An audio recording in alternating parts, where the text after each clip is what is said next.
Hello everyone, నేను మీ తాహిరాని. అందరూ ఎలా ఉన్నారు? భావిస్తున్నాను అందరూ బాగున్నారు, సంతోషంగా ఉన్నారు, ఆరోగ్యంగా ఉన్నారు. ఈరోజు నేను మీ ముందుకి ఒక కొత్త వీడియో తీసుకుని వచ్చాను. అది ఉంది టెన్సెస్. ఇంగ్లీష్ గ్రామర్లో టెన్సెస్కి ఒక ముఖ్యమైన ప్లేస్ ఉన్నది. టెన్సెస్ చాలా ఇంపార్టెంట్ ఇంగ్లీష్ గ్రామర్లో. టెన్సెస్ నేర్చుకోవటం చాలా అవసరం. ఒక సెంటెన్స్ తయారు చేయాలన్నా, మనం మాట్లాడాలన్నా, రాసి ఉన్న సెంటెన్స్ చదివేటప్పుడు అర్థం చేసుకోవాలన్నా ఈ టెన్సెస్ని అర్థం చేసుకోవటం చాలా అవసరం. టెన్సెస్లో ఉన్న కొన్ని రూల్స్ మున్ముందు వచ్చే కొన్ని గ్రామర్ పాయింట్స్లో కూడా ఇవి మనకి అప్లై అవుతాయి, అవసరం పడతాయి. సో మనము ఇప్పుడు టెన్సెస్ గురించి డీటెయిల్గా నేర్చుకుందాము. టెన్సెస్ అనేది ఒక లెందీ చాప్టర్ అండి, కాస్త పెద్దగా ఉంటుంది చాప్టర్. ఇందులో మనము అందుకోసం దీన్ని 2 పార్ట్స్లో చేసి నేర్చుకున్నాము. నేను ఈరోజు ఫస్ట్ పార్ట్ బేసిక్స్ నేర్పిస్తాను టెన్సెస్లో. అసలు స్టార్టింగ్ ఏముంది, టెన్సెస్ ఎన్ని రకాలు ఏంటి అనేది మనం చూద్దాం ఫస్ట్. అయితే టెన్సెస్లో మనం జనరల్గా చూస్తే మామూలుగా అన్ని లాంగ్వేజెస్లో గ్రామర్ ఉంటుంది, టెన్సెస్ ఉంటాయి. అన్ని లాంగ్వేజెస్లో టెన్సెస్ 3 టైప్స్లో ఉంటాయి: present tense, past tense, future tense. Present tense అంటే వర్తమాన కాలం, ఎప్పుడు జరుగుతున్నది లేదా ఎప్పుడూ జరిగేది మన అలవాట్లు, మన ఎప్పుడు జరిగే యాక్టివిటీస్ అన్నీ కూడా మనము ప్రెజెంట్ టెన్స్లో పెట్టుకోవచ్చు. పాస్ట్ టెన్స్ అంటే జరిగిపోయింది, భూతకాలం పాస్ట్ టెన్స్. జరిగిపోయిన విషయాలు మనము పాస్ట్ టెన్స్లో చెప్తాము, భూతకాలం యూజ్ చేసి చెప్తాము. అది ఫ్యూచర్ టెన్స్ అంటే భవిష్యత్తు రాబోయే కాలంలో మనము జరగబోయే విషయాలని చెప్పేటప్పుడు, రాసేటప్పుడు ఈ ఫ్యూచర్ టెన్స్ యూజ్ చేసి రాయాలి, చెప్పాలి, మాట్లాడాలి. సో ఈ విధంగా మామూలుగా 3 టైప్స్ మనందరికీ తెలుసు. ఇది 3 టైప్స్ టెన్సెస్ ఉంటాయి: వర్తమాన కాలము, భూతకాలము, భవిష్యత్తు కాలము. Present tense, past tense, future tense. నార్మల్గా ఇది నేను బేసిక్ అన్నాను కదా, బేసిక్గా ఇంతవరకు చూసుకున్నాము.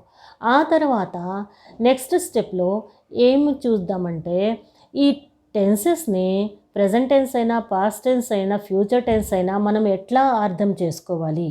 ఇది ప్రెజెంట్ టెన్స్లో ఉంది ఏ సెంటెన్స్, లేదా మనం ప్రెజెంట్ టెన్స్లో ఒక సెంటెన్స్ చెప్పాలి, దాన్ని ఎట్లా రాయాలి. లేదా పాస్ట్ టెన్స్లో ఒక సెంటెన్స్ చెప్పాలి, అది ఎట్లా చెప్పాలి, ఎట్లా రాయాలి. లేదా ఒక సెంటెన్స్ ఉంది, ఇది పాస్ట్ టెన్సా ప్రెజెంట్ టెన్సా, ఎట్లా అర్థం చేసుకోవాలి అనేది మనం అర్థం చేసుకోవాలి. ఎట్లా అర్థం చేసుకుంటామో దాన్ని మెయిన్గా ఎక్కడ మనకి తెలుసు, ప్రతి సెంటెన్స్లోనూ ఒక కర్త, కర్మ, క్రియ ఉంటారు. ఆ ముగ్గురు లేనిది మనకి సెంటెన్స్ అవ్వదు. కర్త పని చేసేవాడు ఉండాలి, ఏ పని అయితే చేస్తున్నారో ఉండాలి, ఎవరైతే అనుభవిస్తున్నారో అది ఉండాలి. అప్పుడప్పుడు అనుభవించేవాడు లేకుండా కర్త, క్రియతో కూడా సెంటెన్స్ కంప్లీట్ అవుతుంది, అది వేరే విషయం. అయితే ఇక్కడ క్రియ అనేది వర్బ్ అనబడుతుంది, ఇంగ్లీష్లో వర్బ్ అనబడుతుంది. సరే, ఒక కర్త ఉన్నాడు, ఒక క్రియ ఉన్నది, ఒక సెంటెన్స్ కంప్లీట్ అయిపోయింది. అతను వచ్చాడు, అతను తిన్నాడు, బాబు నిద్రపోయాడు, ఇవి అయిపోయినాయి, సబ్జెక్టు వర్బ్. కానీ ఇంకా టెన్సెస్ మార్చి మనం చెప్పేటప్పుడు ఈ క్రియాని మనము ఇంకా కొన్ని పదాలు హెల్ప్ చేస్తాయి. క్రియకి, వర్బ్కి ఇంకా కొన్ని పదాలు హెల్ప్ చేస్తాయి, వాటిని హెల్పింగ్ వర్బ్స్ అంటాము. ఆ హెల్పింగ్ వర్బ్స్ని బట్టి మనము ఇంకాస్త వివరంగా మనం ఈ టెన్సెస్ని చెప్పగలము. ఆ పని ఎప్పుడు జరుగుతుందా, జరిగిపోయిందా, జరుగుతూ ఉన్నదా, ఇట్లాగా ఉన్నాయి. చాలా రకాలుగా మనం మాట్లాడతాం. మనము వాడుక భాషలో ఇవన్నీ మాట్లాడుతుంటామో మనకు తెలియకుండానే మనం మాట్లాడేస్తాము. అందులో చాలా గ్రామర్ దాగి ఉంది, అది మనకు తెలియదు. కాకపోతే ఇట్లా ఇక ఒక ఇంగ్లీష్ కాబట్టి, ఇది అంటే ఇంగ్లీష్ లాంగ్వేజ్ ఒక ఫారిన్ లాంగ్వేజ్ కాబట్టి, ఇందులో ప్రతి వర్డ్, ప్రతి అక్షరము మనం నేర్చుకోవాలి. కాబట్టి ఇక్కడ మనకి కొంత ప్రాబ్లం ఫేస్ చేస్తాం. మనం వేరు రకాలుగా వాక్యాలు రాయటానికి, చెప్పటానికి, చదివి అర్థం చేసుకోవటానికి చాలా ప్రాబ్లం ఫేస్ చేస్తాం. అప్పుడు ఇవన్నీ మనకి నేర్చుకోవాల్సి వస్తుంది. సరే, కర్త క్రియని అక్కడ పెడితే ఆ క్రియ, ఆ సెంటెన్స్, ఆ పని ఎప్పుడు జరిగింది, ఎలా జరిగింది, జరిగిందా, జరుగుతున్నదా, జరిగిపోయిందా, జరుగుద్దా, ఇవన్నీ తెలుసుకోవాలంటే కొన్ని హెల్పింగ్ వర్బ్స్ తీసుకోవాలి. నేను అన్నట్టుగా ఈ క్రియకి హెల్ప్ చేసే కొన్ని పదాలు, వాటినే హెల్పింగ్ వర్బ్స్. క్రియ అంటే వర్బ్స్, హెల్పింగ్ అంటే ఈ హెల్పింగ్ వర్బ్స్. పదండి చూద్దాం ఇప్పుడు హెల్పింగ్ వర్బ్స్ ఏమేమిటి. హెల్పింగ్ వర్బ్స్ ఇది కూడా ఒక లిస్ట్ ఉంటుంది.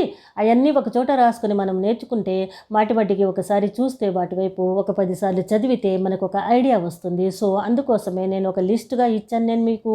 ఈ లిస్ట్ కావాలంటే మీరు నోట్స్లో కూడా ఒక చోట రాసుకొని 10 సార్లు చదవండి. చదువుతూ మళ్ళీ డౌట్ వస్తే వీడియో రివైండ్ చేసి వినండి. అప్పుడు డౌట్ క్లియర్ అవుతుంది. ఇంకా మీకు డౌట్ ఉంటే నాకు కమెంట్ బాక్స్లో రాయొచ్చు మీరు. మీకేమన్నా సెంటెన్సెస్ కంప్లీట్ చేయాలంటే, మీకేమన్నా వర్క్ బుక్ ఉంటే, వర్క్ షీట్ ఉంటే అది కూడా నాకు కమెంట్ బాక్స్లో రాయండి. నేను ఫిలప్ చేసి ఇస్తాను, మళ్ళీ ఎక్స్ప్లెయిన్ చేస్తాను వాటిని. నా ఈ వీడియోస్ ఇంగ్లీష్, హిందీ, తెలుగు 3 లాంగ్వేజెస్లో ఉంటాయి.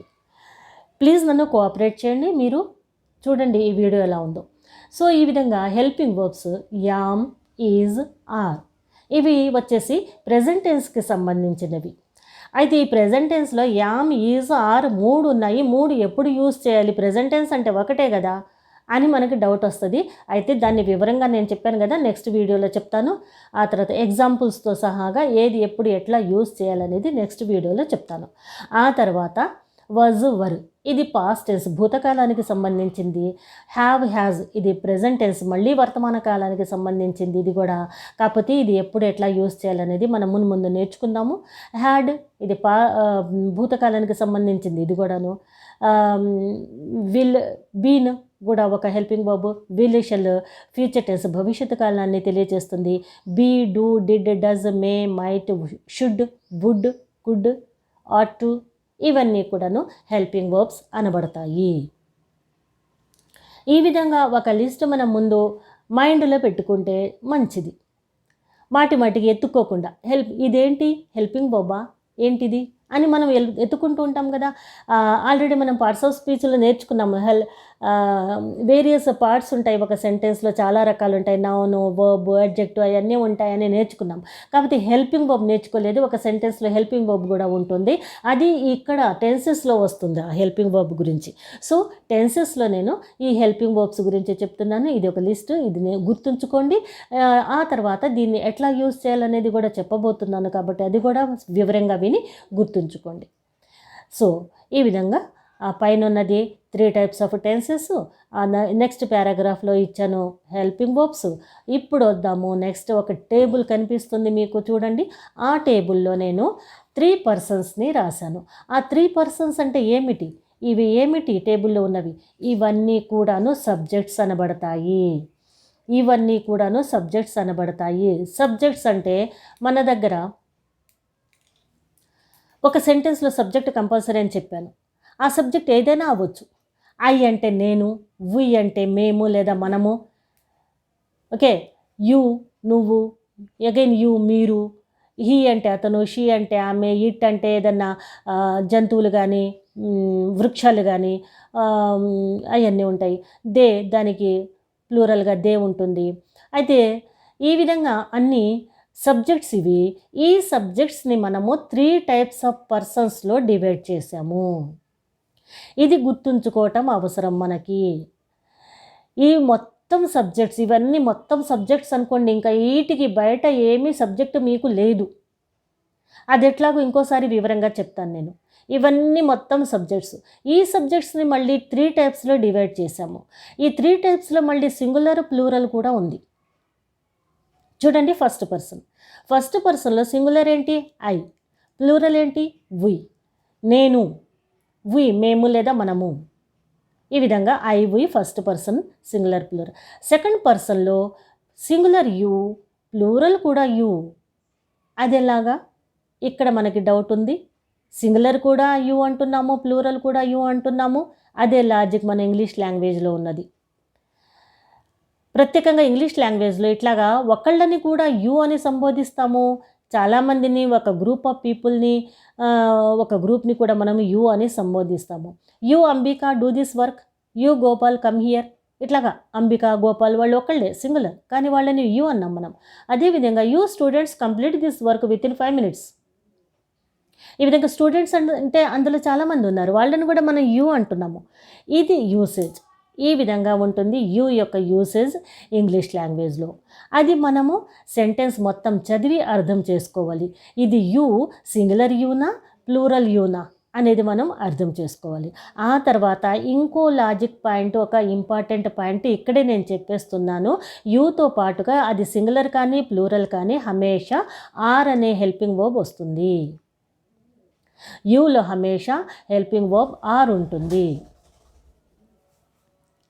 ఓకే, సో ఈ విధంగా ఇది second person singular you, plural you. Next third పర్సన్లో సింగులర్ ఉంటుంది హీ, షీ, ఇట్, ప్లూరల్ ఉంటుంది దే. అంటే హీ, షీ అంటే ఓన్లీ హీ, షీ, ఇటే ఉంటుందా? లేదు. హీకి బదులుగా ఏదన్నా మేల్ నేమ్, షీకి బదులుగా ఏదన్నా ఫీమేల్ నేమ్, ఇటుకి బదులుగా ఏదన్నా జంతువు పేరు కానీ, వృక్షం పేరు కానీ, ఇల్లు కానీ, మాన్యుమెంట్ కానీ, హిల్ కానీ, మౌంటైన్ కానీ ఏదైనా రావచ్చు. Living and non living things అంటాం వాటిని. హీకి ప్లూరల్ దే, అతను, వాళ్ళు. షీకి ప్లూరల్ దే, ఆమె, వాళ్ళు. ఇటుకి ప్లూరల్ దే, అది అంటే జంతువు, అవి జంతువులు. ఈ విధంగా వస్తుంది. సో ఇదే విధంగా పేర్లే కాకుండా హీలో my brother, my father, my friend అవి కూడా వస్తాయి. షీలో my mother, my sister, my aunt, my friend ఇవి కూడా వస్తాయి. వీటిలో తెలుసు మనకి జంతువులు అండ్ వృక్షాలు, మాన్యుమెంట్స్. సో ఈ విధంగా ఇవన్నీ కూడాను సబ్జెక్ట్స్. వీటిని మనం 3 టైప్స్లో డివైడ్ చేసుకున్నాము. ఇవి గుర్తుంచుకోవాలి మనము. ఆ తర్వాత ఇంకో ఇంపార్టెంట్ పాయింట్ మనము ఈ టేబుల్లో గుర్తుంచుకోవాల్సింది ఏమిటంటే he, she, it. He, she, it మనం ప్రత్యేకంగా మైండ్లో ఒక పక్కన పెట్టుకోవాలి. ఎందుకు అంటే హీ, షీ, ఇట్కి ఈ టెన్సెస్లోనే కాదు, మున్ముందు వచ్చే ఇంగ్లీష్ గ్రామర్ అన్నిట్లో కూడా ఒక ప్రత్యేకమైన రూల్ మనం ఫాలో అవ్వాలి. వీటికి ఐ, వి, యు, దే వీటన్నిటికీ కూడా ఒక రూల్ ఉంటుంది. హీ, షీ, ఇట్కి ఒక రూల్ ఉంటుంది. మనం అందుకే మైండ్లో హీ, షీ, ఇట్ని ఒక పక్కన ఉంచుకోవాలి, ఐ, వి, యు, దేని ఒక పక్కన ఉంచుకోవాలి, హీ, షీ, ఇట్ని థర్డ్ పర్సన్ సింగులర్ సబ్జెక్ట్స్ అని మైండ్లో ఉంచుకోవాలి. హీ, షీట్ని థర్డ్ పర్సన్ సింగులర్ సబ్జెక్ట్స్ అని ఒక పక్కన ఉంచుకోవాలి, ఐ, వి, యు, దేని ఒక పక్కన ఉంచుకోవాలి. ఇదండి నేను చెప్పాలనుకున్నాను. ఇప్పుడు ఈ టేబుల్ ద్వారా ఈ 3 పర్సన్స్ని, ఆల్ సబ్జెక్ట్స్ని ఈ విధంగా డివైడ్ చేసి సింగులర్, ప్లూరల్, 3 పర్సన్స్ అని గుర్తుంచుకోండి. ఈ విధంగా మనము ఇక్కడ జనరల్గా 3 టైప్స్ ఆఫ్ టెన్సెస్ చూసాము. ఆల్ టెన్సెస్లో వచ్చే రకరకాల హెల్పింగ్ వర్బ్స్ని చూసాము. ఎందుకంటే ఈ టెన్సెస్లో హెల్పింగ్ వర్బ్స్ చాలా అవసరం. టెన్సెస్లో హెల్పింగ్ వర్బ్స్ హెల్ప్ తీసుకోవటం చాలా అవసరం. ఆ తర్వాత ఈ సబ్జెక్ట్స్ని 3 టైప్స్లో డివైడ్ చేసి చెప్పాము. ఇది ఒక బేసిక్లో కొంతవరకు బేసిక్ పాయింట్స్. ఇంకా ముందుకు వెళ్తే మనము ఇప్పుడు ఏముందంటే ఇంకా టెన్సెస్ ఏమిటి అని చూద్దాము. ఎందుకంటే ఇంగ్లీష్ లాంగ్వేజ్లో నేను అన్నాను అన్ని లాంగ్వేజెస్లో 3 టైప్స్ ఉంటాయని, కానీ ఇంగ్లీష్ లాంగ్వేజ్లో 3 టైప్స్ని ఇంకా బాగా విడమర్చి చాలా రకాలుగా టెన్సెస్ తయారు చేశారు. అవి కూడా మనకి నేర్చుకోవటం అవసరము. వాటి కోసమే ఈ హెల్పింగ్ వర్బ్స్. ఓకేనా? So let's move to the next session. అయితే ఇప్పుడు మనం చూద్దాము ఈ 3 టైప్స్ ఆఫ్ టెన్సెస్ని మనం ఏ విధంగా ఇంకా విడమర్చి నేర్చుకోవచ్చు. అంటే ఒక సెంటెన్స్ని 3 టైప్స్ ఆఫ్ టెన్సెస్లోనే కాకుండా ఇంకా వేరే ఇంకా ఏ విధంగా చెప్పవచ్చు. ఈ పని ఎప్పుడూ జరుగుద్ది, ఈ పని ఇప్పుడే జరుగుతూ ఉన్నది, ఈ పని నిన్న జరుగుతూ ఉండింది, ఈ పని రేపు జరుగుతూ ఉంటుంది. ఈ విధంగా రకరకాలుగా మనం చెప్పవచ్చు. మన వాడుక భాషలో మనం రకరకాల వాక్యాలు మాట్లాడుతున్నాము. అవి ఇట్లాగా గ్రామర్లో మాట్లాడుతున్నామని మనకి తెలియదు. ఎందుకంటే అది మన మాతృభాష కాబట్టి. అయితే మనం ఇంగ్లీష్ అనేది ఒక ఫారిన్ లాంగ్వేజ్ కాబట్టి ఇంగ్లీష్లో వెళ్ళేసరికి మనము ప్రతి చిన్న విషయాన్ని చాలా నిశితంగా పరిశీలించి నేర్చుకోవాల్సిన అవసరం ఉంటుంది. అందుకోసం ఇప్పుడు మనం చూస్తే స్పెషల్గా ఇంగ్లీష్ లాంగ్వేజ్లోనే ఈ టెన్సెస్ని ఇంకా రకరకాలుగా విభజించారు. జనరల్గా చూస్తే మనకు 3 టైప్స్ ఆఫ్ టెన్సెసే ఉన్నాయి అన్ని లాంగ్వేజెస్లో కూడాను. కాబట్టి ఇప్పుడు మనము ఇంగ్లీష్ లాంగ్వేజ్ చూస్తే అందులో ఈ 3 టైప్స్ని ఇంకా చాలా రకాలుగా విభజించి చెప్పారు. ఆ రకాలు ఏమిటో మనం ఇప్పుడు నేర్చుకోబోతున్నాము. నేను ఇప్పుడు ఎక్స్ప్లెయిన్ చేస్తాను ఈ అన్ని రకాల టెన్సెస్ని. ఎన్ని రకాలు ఉన్నాయి టోటల్గా మనకి ఇంగ్లీష్లో 12 టైప్స్ ఆఫ్ టెన్సెస్ ఉన్నాయి. 12 రకాలుగా ఈ 3 టైప్స్ ఆఫ్ టెన్సెస్ని 12 రకాలుగా విభజించి చెప్పారు. ఒక్కొక్క టెన్సెస్ని 4 రకాలుగా విభజించి చెప్పారు. ఆ 4 రకాలు ఏంటో నేను హెల్పింగ్ వర్బ్స్ ఏంటో చెప్పాను కదా, హెల్పింగ్ వర్బ్స్ కూడా చెప్పి ఇక్కడ 4 రకాల ఒక్కో దాంట్లో 4 రకాల చొప్పున 12 రకాల టెన్సెస్ని హెల్పింగ్ వర్బ్స్తో పాటుగా నేను ఎక్స్ప్లెయిన్ చేస్తున్నాను. ఇంకా డీటెయిల్గా దీనికి ఎక్స్ప్లెనేషన్ అవసరం ఉన్నది. ఉదాహరణ సెంటెన్స్ వాక్యాలతో మనం నేర్చుకోవాల్సిన అవసరం ఉన్నది. అది నెక్స్ట్ వీడియోలో పెడతాను నేను. ఇప్పుడు ఇది నేను 12 రకాల టెన్సెస్ని ఎక్స్ప్లెయిన్ చేస్తున్నాను. అయితే ఇప్పుడు ఫస్ట్ ప్రెజెంట్ టెన్స్ తీసుకోండి. ప్రెజెంట్ టెన్స్లో 4 రకాల టెన్సెస్ ఉన్నాయి. 4 రకాలు ఏమేమిటి అంటే, ఫస్ట్ ఇది simple present tense. Simple present tense అంటే ఏమిటంటే, సింపుల్గా మనము ఏదన్నా విషయం చెప్తున్నాము. నేను ఇది చేస్తాను, నేను వస్తాను, నేను చేస్తాను, ఇది భూమి గుండ్రంగా ఉన్నది, సూర్యుడు తూర్పులో ఉదయిస్తాడు. ఇట్లాంటివి మనకి ఎప్పుడు ఎల్లవేళ్ళలా జరిగే కొన్ని ఉన్నాయి. మనము ఎల్లవేళ్ళలా చేసేవి. నేను రోజు గుడికి వెళ్తాను, నేను రోజు యోగా చేస్తాను, ఇట్లాంటివి ఉంటాయి. ఇట్లాంటి సెంటెన్సెస్ని మనము సింపుల్ ప్రెజెంట్ టెన్స్లో చెప్తాము. ఈ సింపుల్ ప్రెజెంట్ టెన్స్లో సబ్జెక్టుతో పాటుగా V1 వర్బ్ 1 తీసుకోవాలి. అదేవిధంగా నేను ఇక్కడ రాసినట్టుగా add S or ES to the verb అని ఉంది. అవి కొన్ని రకాల సెంటెన్సెస్లో మనము వర్బ్కి ఎస్ ఆర్ ఈఎస్ జోడించాల్సి ఉంటుంది. అది నేను ఎగ్జాంపుల్ సెంటెన్సెస్ చెప్పినప్పుడు ఎక్స్ప్లెయిన్ చేస్తాను.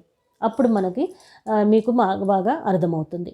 ఇప్పుడు సింపుల్ ప్రెజెంట్ టెన్స్ అంటే మన రోజు చేసే మన అలవాట్లు, మన హాబీస్, మనం రోజు చేసేవి, రోజు జరిగేవి, ప్రపంచంలో జరిగేవి, యూనివర్సల్ ట్రూత్స్ అంటారు వాటిని మనము సింపుల్ ప్రెజెంట్ టెన్స్లో చెప్తాము. ఆ తర్వాత second one present continuous tense. Present continuous tense అంటే ఇప్పుడు ప్రస్తుతము ఆ పని జరుగుతూ ఉన్నది. ఫర్ ఎగ్జాంపుల్, నేను మీకు ఇంగ్లీష్ టెన్సెస్ నేర్పిస్తున్నాను. ఇది ఇట్లాగా నేర్పిస్తున్నాను, ఇప్పుడు జరుగుతున్నది ఈ పని. ఇట్లాంటి వాటిని ప్రెజెంట్ కంటిన్యూస్ టెన్స్ అంటాము. దీంట్లో హెల్పింగ్ వర్బ్స్ ఏంటి? యామ్, ఈజ్, ఆర్ అనేవి హెల్పింగ్ వర్బ్స్, ప్లస్ V4 అనేది మెయిన్ వర్బ్. యామ్ అనేది సెంటెన్స్లో ఐ ఉంటే అప్పుడు యామ్ తీసుకోవాలి. ఓకే, ఓన్లీ ఐతో పాటుగానే యామ్ తీసుకోవాలి. ఈజ్ అనేది సింగులర్ సబ్జెక్టుతో తీసుకోవాలి, ఒక్కళ్ళే ఉన్నప్పుడు. He is, she is, it is, ఇట్లాగా. ఆర్ అనేది బహువచనంలో తీసుకుంటాం. దే ఆర్, వి ఆర్, ఇట్లాగా బహువచనంలో ఆర్ తీసుకుంటాం. ఆ తర్వాత V4 అనేది కంటిన్యూస్ టెన్స్. ఇది జరుగుతూ ఉన్న పని కాబట్టి పని జరుగుతూ ఉన్నప్పుడు వర్బ్ 4 తీసుకోవాలి. వర్బ్ 4 అంటే జరుగుతూ ఉన్నది. అంటే గో, వెంట్, గాన్ అని ఎగ్జాంపుల్ ఉందనుకోండి. Go V1, went V2, gone V3. Go V1కి ఇప్పుడు జరుగుతూ ఉన్నది, నడుస్తూ ఉన్నాడు, చదువుతూ ఉన్నాడు అంటానికి ఇంగ్ చేర్చాలి.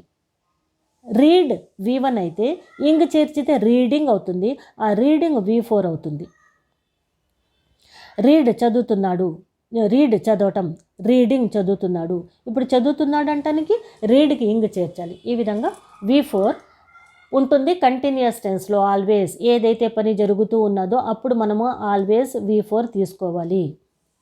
నెక్స్ట్ థర్డ్ వచ్చేసి present perfect tense. Present perfect tense అంటే ఇప్పుడు కొంతసేపటి క్రితము ఆ పని ఖచ్చితంగా కంప్లీట్ అయిపోయింది, కొద్దిసేపటి క్రితము ఆ పని ఖచ్చితంగా అయిపోయింది. ఇట్లాంటి వాక్యాలని మనం ప్రెజెంట్ పర్ఫెక్ట్ టెన్స్లో రాస్తాము. ఇట్లా రాసేటప్పుడు హెల్పింగ్ వర్బ్స్ ఏం తీసుకోవాలి? హ్యావ్ కానీ హ్యాజ్ కానీ తీసుకోవాలి. అంటే ఇక్కడ ఆప్షన్ ఉంది, హ్యావ్ కానీ హ్యాజ్ కానీ. హ్యావ్ ఎప్పుడు తీసుకోవాలి, హ్యాజ్ ఎప్పుడు తీసుకోవాలి, ఇది నేను ఎక్స్ప్లెయిన్ చేసేటప్పుడు చెప్తాను. ఆ తర్వాత V3 తీసుకోవాలి. V3 అంటే పర్ఫెక్ట్ టెన్స్లో ఎప్పుడు కూడాను V3 తీసుకోవాలి. అది మీరు గుర్తుంచుకోండి.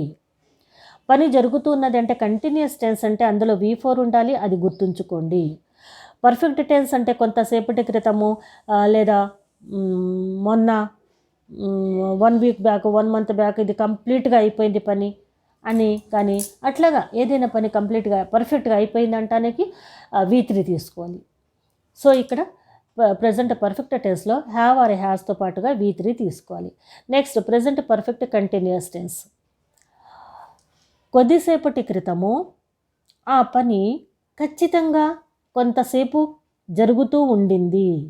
ఆ పని ఖచ్చితంగా జరిగింది, కాసేపు జరుగుతూ ఉండింది ఆ పని. అది కూడా ఏంటి, కొద్దిసేపటి క్రితం. ఎందుకంటే ఇది ప్రజెంట్ పర్ఫెక్ట్ టెన్స్. ఇందులో ఏం హెల్పింగ్ వర్బ్స్ తీసుకోవాలి? పైన చెప్పినట్టుగా పర్ఫెక్ట్ టెన్స్లో చెప్పినట్టుగా హ్యావ్ కానీ హ్యాస్ కానీ తీసుకోవాలి. కంటిన్యూస్ టెన్స్ కాబట్టి బీన్ కూడా తీసుకోవాలి. పర్ఫెక్ట్ టెన్స్ కాబట్టి V3 తీసుకోవాలి. పైన ప్రజెంట్ పర్ఫెక్ట్లో ఎట్లా V3 తీసుకున్నామో ఇక్కడ కూడా పర్ఫెక్ట్ కంటిన్యూస్లో కూడా V3 తీసుకోవాలి. ప్లస్ సిన్స్ ఆర్ ఫర్ అనే ఒక కొత్త వర్డ్ ఇక్కడ యాడ్ చేసాము, ఇది కూడా ఇక్కడ ఉంటుంది. పర్ఫెక్ట్ కంటిన్యూస్ టెన్స్లో సిన్స్ ఆర్ ఫర్ కూడా సిన్స్ కానీ ఫర్ కానీ రెండు కాదు, రెండిట్లో ఏదో ఒకటి తీసుకోవాలి. అది ఎట్లాగా తీసుకోవాలి, దాన్ని ఎట్లా దాంతో ఎట్లాగా సెంటెన్స్ తయారు చేయాలనేది నేను ఎగ్జాంపుల్ సెంటెన్స్ ఇచ్చినప్పుడు చెప్తాను. ఓకే, ఈ విధంగా ప్రెజెంట్ టెన్స్లో 4 types: simple present tense, simple continuous, perfect continuous. ఈ విధంగా సింపుల్గా గుర్తుంచుకోండి. మీరు సింపుల్గా గుర్తుంచుకోండి. సింపుల్గా మీరు కావాలంటే ఇదంతా ఒక నోట్స్లో రాసుకున్న తర్వాత సింపుల్గా ఇట్లా పక్కన రాసుకోండి. ప్రెజెంట్ టెన్స్ అని రాసి కింద సింపుల్ కంటిన్యూస్, పర్ఫెక్ట్ కంటిన్యూస్ ఇట్లా అనేసరికి ప్రెజెంట్ టెన్స్లో ఈ 4 అని తెలిసిపోతుంది. మళ్ళీ కింద పాస్ట్ టెన్స్ రాసుకోండి. పాస్ట్ టెన్స్లో కూడా సింపుల్ కంటిన్యూస్, పర్ఫెక్ట్ కంటిన్యూస్ ఇట్లా రాసేసుకోండి. అట్లా రాస్తే ప్రెజెంట్లో ఈ విధంగా 4, పాస్ట్లో ఈ విధంగా 4, ఫ్యూచర్లో ఈ విధంగా 4, అంటే ఆ 4 అట్లాగే ఉంటాయి. జస్ట్ ప్రెజెంట్, పాస్ట్, ఫ్యూచర్ అనేది చేంజ్ అవుతుంది. ఈ వీడియోని మీరు రివైండ్ చేసి వినండి, నోట్స్లో రాసుకొని ఖాళీగా ఉన్నప్పుడు అట్లా రీడింగ్ ఇస్తూ ఉండండి. అప్పుడు మీకు అర్థమైపోతుంది, ఎందుకంటే టెన్సెస్ అనేది ఇంపార్టెంట్ చాప్టర్ కాబట్టి. ఆ తర్వాత మనం చూద్దాము పాస్ట్ టెన్స్. పాస్ట్ టెన్స్లో కూడా ఇట్లాగే 4 types: simple past tense, past continuous, past perfect continuous. అయితే సింపుల్ పాస్ట్ టెన్స్లో ఏముంటుంది? కొద్దిసేపటి క్రితం, పొద్దున, నిన్న, రాత్రి, లాస్ట్ వీక్, లాస్ట్ మంత్ ఈ పని అయిపోయింది.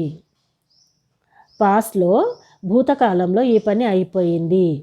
I completed my homework. నేను నా హోంవర్క్ కంప్లీట్ చేసేసాను. నేను అన్నం తినేసాను. ఈ విధంగా నేను మ్యాంగో తినేసాను. ఈ విధంగా చెప్పేటప్పుడు, అయిపోయిన పని గురించి చెప్పేటప్పుడు సింపుల్గా చెప్పాలి. ఇక్కడ సింపుల్ పాస్ట్ టెన్స్. ఒక సబ్జెక్ట్ తీసుకోవాలి, ఒక వర్బ్ తీసుకోవాలి. ఆ వర్బ్ అనేది V2 ఉండాలి. V2 అంటే గో, వెంట్, గాన్లో గో, వెంట్ అనేది ఉన్నది. ఏట్ అనేది తీసుకోవాలి. రీడ్, రెడ్ అనేది పాస్ట్ టెన్స్. ఇట్లాగా V2 తీసుకుంటే simple past tense sentence complete అయిపోతుంది. అదేవిధంగా next past continuous tense. Past continuous tense అంటే భూతకాలంలో నిన్న, మొన్న, లాస్ట్ వీక్ అట్లాగా ఈ పని జరుగుతూ ఉండింది, కొంతసేపు కోసం జరుగుతూ ఉండింది. నిన్న నేను ఆడుతూ ఉన్నాను, నిన్న పొద్దున్న నేను ఆడుతూ ఉన్నాను ఈ టైంకి, ఈ విధంగా చెప్తాం కదా, అట్లాంటి సెంటెన్సెస్ ఇవి. పాస్ట్లో కంటిన్యూగా కొంతసేపు ఈ పని జరిగింది. అందులో హెల్పింగ్ వర్బ్స్ ఏం తీసుకుంటాం మనము? వజ్ కానీ వర్ కానీ తీసుకోవాలి. వజ్ అంటే సింగులర్ సబ్జెక్ట్కి వజ్ ప్లూరల్ సబ్జెక్ట్ కోసం వర్ తీసుకోవాలి. ఆ తర్వాత మెయిన్ వర్బ్కి వస్తే V4 తీసుకోవాలి. నేను మీకు చెప్పాను, ఏదైనా పని జరుగుతూ ఉన్నది అంటే V4 తీసుకోవాలి. Read, reading, go, going, talk, talking, speaking. ఈ విధంగా V1కి ఇంగ్ చేర్చితే V4 అయిపోతుంది. ఆ తర్వాత పర్ఫెక్ట్ కంటిన్యూస్ టెన్స్. పాస్ట్ పర్ఫెక్ట్లో ఏముంటుంది? Helping verb. పాస్ట్ పర్ఫెక్ట్ అంటే భూతకాలంలో ఈ పని పర్ఫెక్ట్గా అయిపోయింది. నిన్న, మొన్న, లాస్ట్ వీక్, లాస్ట్ మంత్ ఈ పని పర్ఫెక్ట్గా అయిపోయింది. ఇట్లాంటి వాక్యాలు చెప్పడానికి పాస్ట్ పర్ఫెక్ట్ టెన్స్ అంటాము. ఇందులో హెల్పింగ్ వర్బ్ ఏముందంటే had plus V3. Helping verb had తీసుకోవాలి. ఎట్లాంటి సబ్జెక్ట్ ఉన్నా కూడా హ్యాడే తీసుకోవాలి. అదే సింపుల్ ప్రెజెంట్ పర్ఫెక్ట్ టెన్స్లో అయితే మనకి ఆప్షన్ ఉంది, హ్యావ్ కానీ హ్యాస్ కానీ తీసుకోండి అన్నారు. కానీ ఇక్కడ హ్యాడ్ ఒక్కటే తీసుకోవాలి. ఆ విధంగా అయిపోయింది. ఆ తర్వాత మెయిన్ వర్బ్కి వస్తే V3 తీసుకోవాలి. పర్ఫెక్ట్ టెన్స్ అన్నాను కదా, ఎప్పుడైనా పర్ఫెక్ట్ టెన్స్ అంటే V3 తీసుకోవాలి. ఎక్కడైనా పర్ఫెక్ట్ టెన్స్ అంటే V3 తీసుకోవాలి. ఆ తర్వాత ఈ పాస్ట్ పర్ఫెక్ట్లో నేను నిన్న ఈ పని కంప్లీట్ చేసేసాను. నేను నిన్న నా ప్రాజెక్ట్ సబ్మిట్ చేసేసాను. ఈ విధంగా నేను లాస్ట్ వీక్ నా ప్రాజెక్ట్ కంప్లీట్ చేసి సబ్మిట్ చేసేసాను. ఈ విధంగా పర్ఫెక్ట్గా పాస్ట్లో ఆ పని అయిపోయింది. పాస్ట్ పర్ఫెక్ట్ కంటిన్యూస్ టెన్స్, ఇది కూడా పాస్ట్ పర్ఫెక్ట్ కంటిన్యూస్ టెన్స్. పాస్ట్లో ఖచ్చితంగా ఆ పని కొంతసేపు కోసం జరిగింది, ఖచ్చితంగా కొంతసేపటి కోసం జరిగింది పాస్ట్లో. ఇట్లాంటి సెంటెన్సెస్ చెప్పడానికి హెల్పింగ్ వర్బ్స్ ఏం తీసుకోవాలి? హ్యాడ్ బీన్ తీసుకోవాలి. పర్ఫెక్ట్ టెన్స్ కాబట్టి హ్యాడ్, కంటిన్యూస్ కాబట్టి బీన్ ప్లస్ V4, బీన్ కూడా ఉండాలి, V4 కూడా ఉండాలి, ప్లస్ సిన్స్ ఆర్ ఫర్ తీసుకోవాలని చెప్పాను కదా పైన. ప్రెజెంట్ పర్ఫెక్ట్ కంటిన్యూస్ టెన్స్లో సిన్స్ ఆర్ ఫర్ యూజ్ అవుతుంది, ఇక్కడ కూడా అట్లాగే పాస్ట్ పర్ఫెక్ట్ కంటిన్యూస్ టెన్స్లో సిన్స్ ఆర్ ఫర్ యూజ్ అవుతుంది. నెక్స్ట్ ఈ విధంగా పాస్ట్ టెన్స్లో simple, continuous, perfect, perfect continuous అని మనకి 4 టైప్స్ ఆఫ్ టెన్సెస్ వచ్చేసాయి. నెక్స్ట్ ఫ్యూచర్ టెన్స్లో కూడా ఇట్లాగే 4 టైప్స్ ఆఫ్ టెన్సెస్ ఉన్నాయి. Simple, continuous, perfect, perfect continuous. Simple future టెన్స్లో ఏముంటుంది? సబ్జెక్టుతో పాటుగా సింపుల్గానే ఉంటాయి, అన్ని సింపుల్ టెన్సెస్ సింపుల్గానే ఉంటాయి. అంటే సబ్జెక్టుతో పాటుగా ఒక V1 ఉంటుంది అన్నిట్లోనూ. కాకపోతే ఇక్కడ ఫ్యూచర్ టెన్స్లో మాత్రము స్పెషల్గా విల్ కానీ షెల్ కానీ తీసుకోవాలి. ఇది భూతకాలానికి సంబంధించిన సెంటెన్స్ అని మనకి అర్థమవుతుంది. విల్ కానీ షెల్ కానీ ఉందంటే సెంటెన్స్లో ఇది భూతకాలం అని ఖచ్చితంగా మీరు డిసైడ్ అయిపోవాలి. లేదా భూతకాలానికి సంబంధించిన ఒక సెంటెన్స్ మనం రాయాలి అంటే ఖచ్చితంగా మీరు విల్ కానీ షెల్ కానీ తీసేసుకోవాలి. ఆ తర్వాత యాజ్ యూజువల్ V1. సింపుల్ టెన్సెస్లో ఎప్పుడైనా V1నే తీసుకోవాలి. గో అని, కమ్ అని, స్పీక్ అని, టాక్, స్విమ్, రీడ్, వాక్, ఇట్లాగా V1నే తీసుకోవాలి. ఫ్యూచర్లో నేను చేస్తాను, రేపు నేను వస్తాను, రేపు నేను చేస్తాను, కాసేపు ఆగినే సాయంత్రం తింటాను, సాయంత్రం రాస్తాను, ఇట్లాగా చెప్తాం కదా. అట్లాంటి ఫ్యూచర్ భవిష్యత్తు కాలానికి సంబంధించిన ఈ simple sentences. Next future continuous tense. భవిష్యత్తులో ఈ పని జరుగుతూ ఉంటుంది, రేపు ఈ పని జరుగుతూ ఉంటుంది, రేపు ఈ టైంకి నేను ఎగ్జామ్ రాస్తూ ఉంటాను, నెక్స్ట్ వీక్ ఈ టైంకి మేము మ్యాచ్ ఆడుతూ ఉంటాము. ఈ విధంగా చెప్పే సెంటెన్సెస్ని ఫ్యూచర్ కంటిన్యూస్ టెన్స్ అంటాము. ఇందులో హెల్పింగ్ వర్బ్స్ యాజ్ యూజువల్ సబ్జెక్టుతో పాటుగా విల్ ఆర్ షల్ కంపల్సరీగా ఉండాలి. దాంతోపాటుగా కంటిన్యూస్ టెన్స్ కాబట్టి బీ ఉండాలి. కంటిన్యూస్ టెన్స్ ఫ్యూచర్ కంటిన్యూస్ కాబట్టి బీ ఉండాలి. అదే పైన ప్రెజెంట్ కంటిన్యూస్, పాస్ట్ కంటిన్యూస్లో మనం బీ తీసుకోలేదు, కానీ ఫ్యూచర్ కంటిన్యూస్లో బీ ఉండాలి ప్లస్ V4 ఉండాలి. ప్రెజెంట్ అండ్ పాస్ట్ కంటిన్యూస్లో ఓన్లీ V4 తీసుకున్నాము, ఫ్యూచర్ కంటిన్యూస్లో బీ ప్లస్ V4 తీసుకోవాలి. ఈ విధంగా నేను రేపు ఈ టైంకి ఎగ్జామ్ రాస్తూ ఉంటాను. I will be writing the examination tomorrow by this time. I shall be writing, we will be playing. ఈ విధంగా. Next future perfect tense, third one. Future perfect టెన్స్లో ఫ్యూచర్లో రేపు ఈ టైంకి, నెక్స్ట్ వీక్ ఈ టైంకి మనము పర్ఫెక్ట్గా ఈ పని కంప్లీట్ చేసి ఉంటాము అని చెప్పడానికి ఫ్యూచర్ పర్ఫెక్ట్ టెన్స్. ఇందులో సబ్జెక్టుతో పాటుగా as usual will or shall తీసుకోవాలి, ప్లస్ పర్ఫెక్ట్ టెన్స్ కాబట్టి హ్యావ్ తీసుకోవాలి. ప్రెజెంట్ పర్ఫెక్ట్లో హ్యావ్ కానీ హ్యాజ్ కానీ తీసుకున్నాము, పాస్ట్ పర్ఫెక్ట్లో హ్యాడ్ తీసుకున్నాము, ఫ్యూచర్ పర్ఫెక్ట్లో హ్యావ్ తీసుకోవాలి. ఇవి డిసైడెడ్, ఇంకా ఇందులో మీకు డౌటే వద్దు. ఓకే. ఆ తర్వాత మెయిన్ వర్బ్ వచ్చేసి పర్ఫెక్ట్ టెన్స్ కాబట్టి V3 తీసుకోవాలి. నేను చెప్పాను పర్ఫెక్ట్ టెన్స్లో V3 తీసుకోవాలి అని. ఇట్లాంటిది కూడా ఒక లిస్ట్ ఇస్తాను మీకు. సింపుల్ టెన్స్లో V1 తీసుకోవాలి, కంటిన్యూస్లో V4 తీసుకోవాలి, పర్ఫెక్ట్లో V3 తీసుకోవాలి అని ఒక లిస్ట్ ఇస్తాను తర్వాత మళ్ళా. ఈ విధంగా నా వీడియోస్ ఇట్లాగే ఫాలో అవుతూ ఉండండి. By the grace of God నేను నా దగ్గర ఎంత నాలెడ్జ్ ఉందో అంత నాలెడ్జ్ మీతో షేర్ చేసుకోవటానికి ట్రై చేస్తాను. పిల్లలైతే, స్టూడెంట్స్ అయితే వాళ్ళకి చాలా చాలా ఇది లాభం అవుతుంది, అవసరం అవుతుంది. అండ్ ప్లస్ టీచర్స్కి కూడా ఇది అవసరం అవుతుంది. ప్లస్ ఎవరైతే ఇంగ్లీష్లో నాలెడ్జ్ పెంచుకోవాలనుకుంటున్నారో వాళ్ళకి కూడా ఇది చాలా అవసరం అవుతుంది. సో నా వీడియోస్ ఫాలో అవుతూ ఉండండి. నేను జస్ట్ నా నాలెడ్జ్ని షేర్ చేసుకోవాలని నేను డిసైడ్ అయ్యాను, అంతే.